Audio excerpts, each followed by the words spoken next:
अस्सलाम वालेकुम दोस्तों, अस्सलाम वालेकुम भाईजान। कोई बंदा साढ़े गरीबां की मदद कर सकता, मेहरबानी जनाब। साडा मेरा बेटा साडा ना एक्सीडेंट हो गया सी, असीं पानी का काम करते सी, साडा रक्शा भी टुट गया। ईद ते साडे ना गड्डी वाला सानू साइड करा के सुट गया, साडा रक्शा भी बर्बाद हो गया, मेरा रोज़गार भी खराब हो गया। यह साडा छोटा जिहा घर है, किराए ते मकान है। मेहरबानी करके कोई बंदा साडा रक्शा बनवा दे, साडी मदद कर देवे, ਅਸੀਂ ਉਹਦੇ ਸ਼ੁਕਰਗੁਜ਼ਾਰ ਹੋਵਾਂਗੇ, ਉਹਨਾਂ ਨੂੰ ਦੁਆਵਾਂ ਦੇਵਾਂਗੇ। ਅੱਲਾਹ ਪਾਕ ਉਹਨਾਂ ਨੂੰ ਤੰਦਰੁਸਤੀ ਦੇਵੇ ਜਿਹੜਾ ਸਾਡੀ ਮਦਦ ਕਰੇ।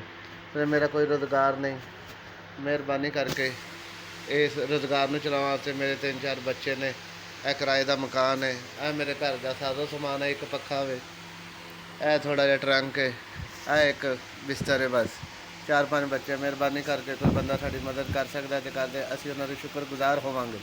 ਮਿਹਰਬਾਨੀ ਜੀ, ਸ਼ੁਕਰੀਆ। अस्सलाम वालेकुम जी, अस्सलाम SVS वालिਆਂ ਦਾ मैं बहुत शुक्रगुजार हाँ। अल्लाह पाक ਉਹਨਾਂ ਨੂੰ ਤੰਦਰੁਸਤੀ और सेहत दे। उन्होंने मेरी मदद की, मेरे कारोबार ਵਿੱਚ, ਮੇਰੇ ਬੱਚਿਆਂ ਦੇ ਰਿਜ਼ਕ ਦੇ ਵਿੱਚ ਉਹਨਾਂ ਨੇ ਮਦਦ ਕੀਤੀ। ਅੱਲਾਹ ਪਾਕ ਉਹਨਾਂ ਨੂੰ ਤੰਦਰੁਸਤੀ और सेहत ਦੇਵੇ। ਅੱਲਾਹ ਪਾਕ ਉਹਨਾਂ ਨੂੰ ਮਦੀਨੇ ਦਾ ਹਜ ਕਰਾਵੇ। ਉਹਨਾਂ ਨੇ ਮੇਰੇ 5000 ਰੁਪਇਆ ਮੈਨੂੰ ਪਹੁੰਚਾਇਆ, ਉਹਨਾਂ ਦਾ ਬਹੁਤ ਸ਼ੁਕਰੀਆ, ਬਹੁਤ ਮਿਹਰਬਾਨੀ, ਬਹੁਤ ਮਿਹਰਬਾਨੀ, ਬਹੁਤ ਸ਼ੁਕਰੀਆ। ਅੱਲਾਹ ਹਾਫਿਜ਼ ਜੀ। ਮੈਂ ਉਹਨਾਂ ਦਾ ਬਹੁਤ ਮਸ਼ਕੂਰ ਹਾਂ, SVS ਵਾਲਿਆਂ ਦਾ।